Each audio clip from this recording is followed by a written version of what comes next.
Alien skin yasse omuntu. Oh yes, you heard me right. Alien skin yasse omuntu.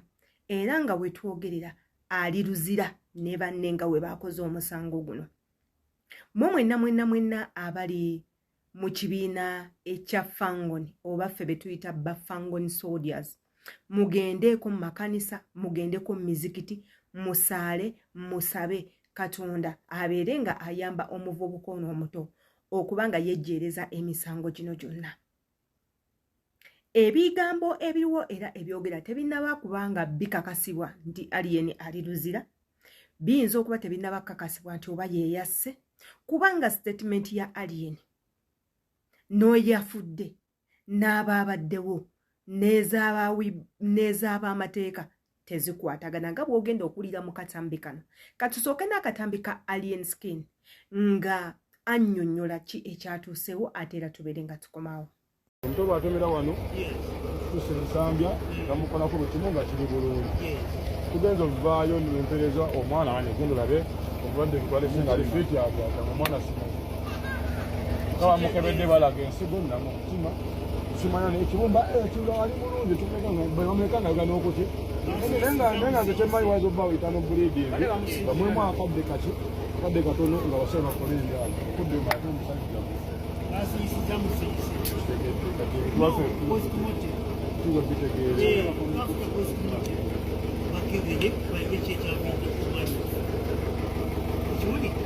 ate babadde mutuvu bagati bubensindiseeyo ne bagamba kamusayininge bensindisa olaba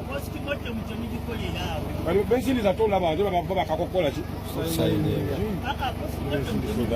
yo mulwadde aliwo tebalaga mulwadde bano bwe bazza ate okuŋŋamba bagenza okuddayo ng'ate omulambo teguliiwo ate bawulite mulago ezo bagamba mumamulese ebisiituweeziri tugenda balaba abo tolumanayo musajja fe yafudde naye baba ensambe tukwatagana naye nga waliwo obutakkaanya kujja kuggwawo nga buli omu ali bali abensajja bagenda gibakunguza kaputeni mwana asange olutiyamani jambo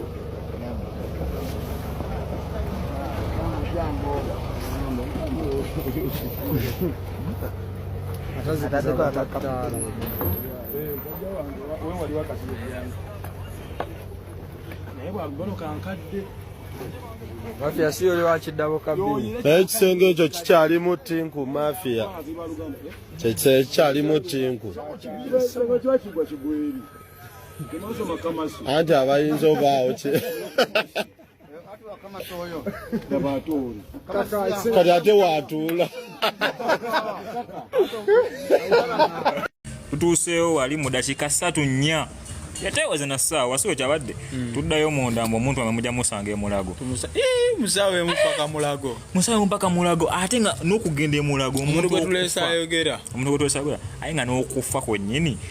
Jukira omuntu wabawo next of kin aba ino sayiningako nti akakasa mbono kyali wafa akoze eki agukoze mwana okategedde tewali yasayiniza kati muntu sinika mulago kati empapula ezabali zituwala mulago tewali gana zijjawa omuntu wafa afudde mumusse tumulese mulamu olwokuba mumaze omukebera nti omutima gwe mulamu ebyumba biramu obongo bulamu buli kimu kiri nzinamu omuntu kwa twabagambye tumwagala mulamba nga simusaleko wadde nga simusaleko wadde oluvannyuma lw'okulaba vidiyo eyo ng'etrendinga nti twagala mwana ng'alinga bwe yagenze mu ddwaliro baraddewo embeera n'embeera teriyo mbeera ya kiseera kyonna ne bateekawo embeera ate simu abafuga ne bawamba omukulu bosso waffe balyoke bajjeyo lwaki omumuwambye leero bakutte omulabo ne bagaana okugutta paka okumaliriza nga bamaze mukwata naye temujja kuwona kabonero kalabba temusobola kuwona mukye muba mumanya akabonero kalabba ayina amaala amangi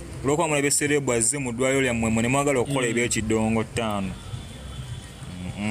tebijja kukola wano naye nga ensi bwetyo omwana akategedde we tuli bagumu ekijja kijje bino bigusa paka gye bigenda ekijja kijje ffe tufuddeyo ku negativity yonna oshegedde naye nawe njagala kikutuukeko abanoma banome kati wulira abasinga okukwasa menyo oyo abadde muganda waffe oyinza okweganga naawe wenyini ali mu kuyomba ng'oluusi mwana wasengawe yafudde nga tomanyi olwokuba well yoyo Alien Skin nasoose kukola katambi kaneeno nga seeyanjudde yenze Sheila Adita mwebali nnyo okubanga musubscribinga ku YouTube channel yange ate ndaba kubanga subscribinga kwata ku kadde nga buli video yonna gye nteekayo ekutuukako bulungi.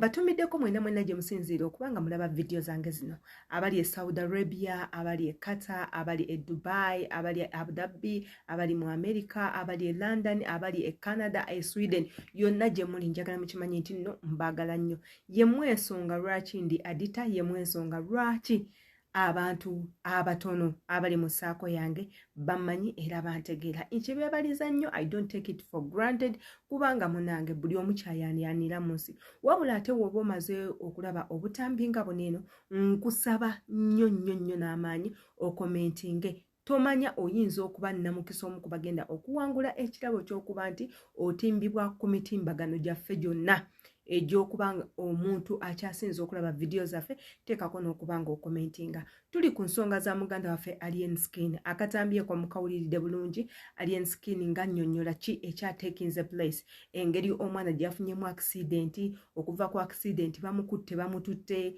mu ddwaliro of course ery'ensambya ebyabadde ensambya mu birabye n'ebigambibwa okuba nti Alien ne group ye bakubye abasawo mpaka kuwulira bubi bakubye abasawo teekako n'abakuuma eddwaliro.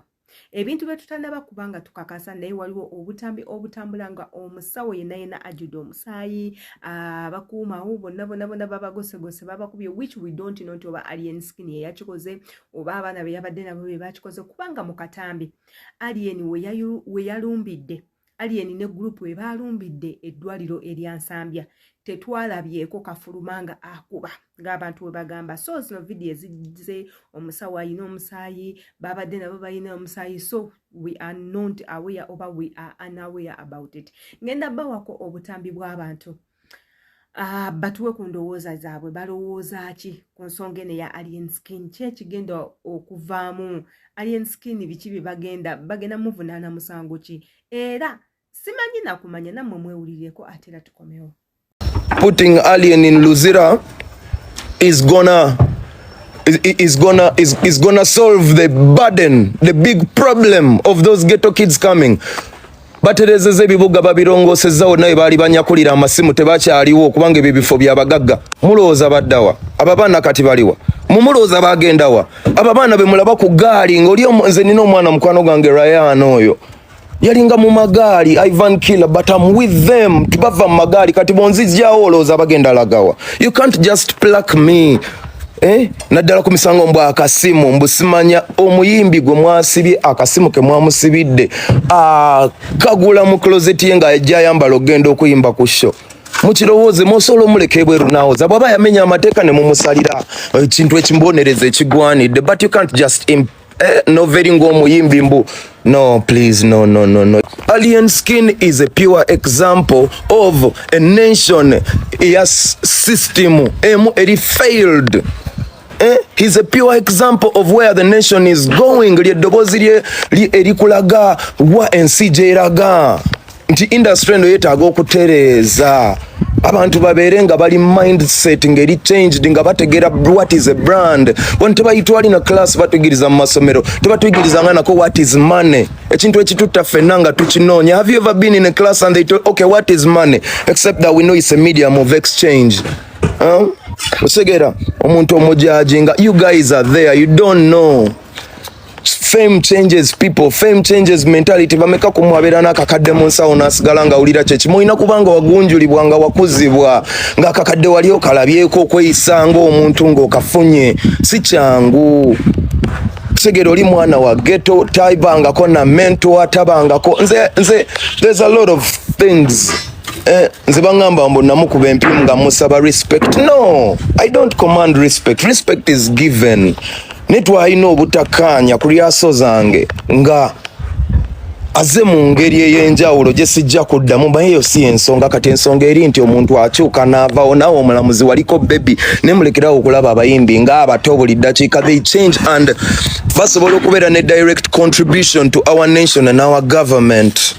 I am telling you my people tuzuukuke mugenda kwettira industry kati mutekale ya music mutubuli sikusooka kusevinga bulamu ddala omuntu n'aleetebwanga mulamu n'abeera awo olw'okuba tewali deposit paka kufuuka mulambo baana mmwe sitera bawagira ku byakuwumiza abantu naye kyemwakoze tulina obulumi ku malwaliro ago.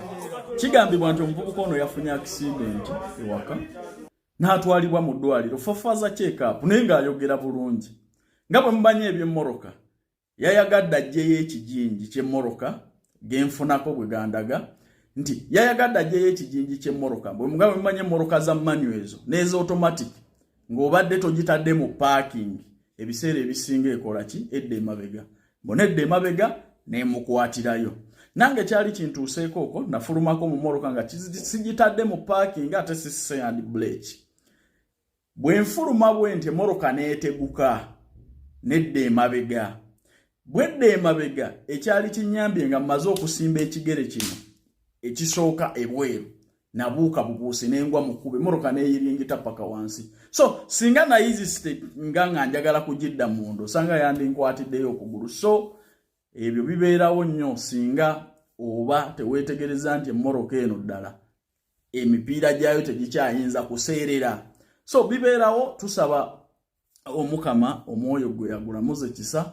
Ekyokubiri nsaasira nnyo n'abafangoni mwenna Alien Skin mukwano gwange abaagaliza fangoni ebirungi n'abawagizi mbasaasira nnyo olw'okufiibwako mukwano gwa Alien Skin muganda we abadde mukoza okufangoni omuwagizi fangoni soja family katonda nsaba abasaasirira abagumye.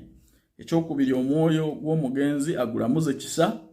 Ekirala ne bapokopoko maker ne bapokopoko maker mugimanye nti ekinyana ku kitinya mpalo leero kiri ku fangoni encha kisobola okugenda ewalala naye byonna byebyo.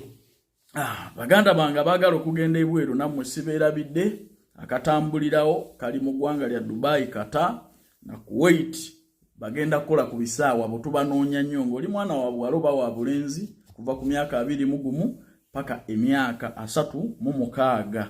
Sente z'oteekamu nga vize kuli mu ngalo twetaaga bakirina ba waitress ne ba waiter naba basobola okusindika emigugu ku kisaawe salala atandikira ku miliyoni 1.5 bakirina aba waitress ba waiter miliyoni 2 bana basindika ekisaawa emigugu ku kisaawa aba offloader ne ba loader aba emigugu miliyoni 1.8 bantu bange tunoonyeko ku noti 7 noti kaga 726 oba otukubireko direct ku noti 7 noti nkaga 726 eyo ndawoza nje basomedde oba noti. Abantu we batyo we balowooza ku musango gwa Alien Skin.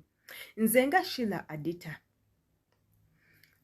ngenda kukitegeera bwe nti nkitegeera nti Alien yaguddemu ekikangabwa engeri munnaabwe gye yafuddemu bamututte mu ddwaliro tewanayita ddakiika afiiriddeyo muli kibaleetera okuba nti bafunye trauma ne batuuka n'okulowooza maybe abasawo tebakoze kimala tebakoze mulimu gwabwe ng'abasawo ne batuuka n'okulowooza maybe abasawo bayina kye bakoze ekigatta ku nfa y'omwana ono naye ne beerabira nti nno okufa munnange etteeka ate ne beerabira nti omuntu tewali waatafiira ate ne beerabira nti nno ekiseera kyo eky'okufa we kiba kituuse agannyabo ne weggalira mu nnyumba era ofiirayo.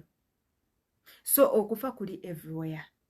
Ate ne beerabira nti nno ekigambo kuyisaamu omusawo amaaso ogwo omusango gwa naggomola era gyejo egimu ku misango egigenda osibya abaana bano mpaka olw'okuba nti abantu bali eyo bawaga oyo tebamuzannyako tebakoze maidiya tewali muntu asimattuka mateeka ne woba ng'oli waggulu w'amateeka amateeka gasobola okujjayo waggulu gy'oli ne gakuteeka wansi. Eggwanga lino eryaffe erya Uganda amateeka gakola unless ng'ebikolobero obikoze ku muntu atamanyi mateeka oba ateesobola. Naye omusawo ng'oyo ku ddwaliro erya gavumenti eddamba tosobola kugenda n'okolirako bintu ebyo ne woba ng'oli kakola ekyenkana ki ne woba ng'oli mukambwe ekyenkana ki ne baba bakutenda nti gosse babanda asinga baba bagenda kukakkanya. So nze ndowooza it was a very stupid move to take. Tebalowoozezza kimala.